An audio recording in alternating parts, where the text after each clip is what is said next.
Don't get a chance to show you guys our commercial equipment side very often. Getting ready to clean this area up.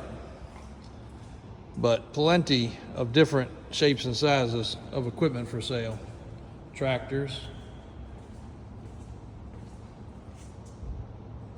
bobcats, backhoes, and a bunch of other stuff in the other building, as well as, and I'll get these posted soon, quite a few setups of tires, wheels for monster or mega mud truck stuff.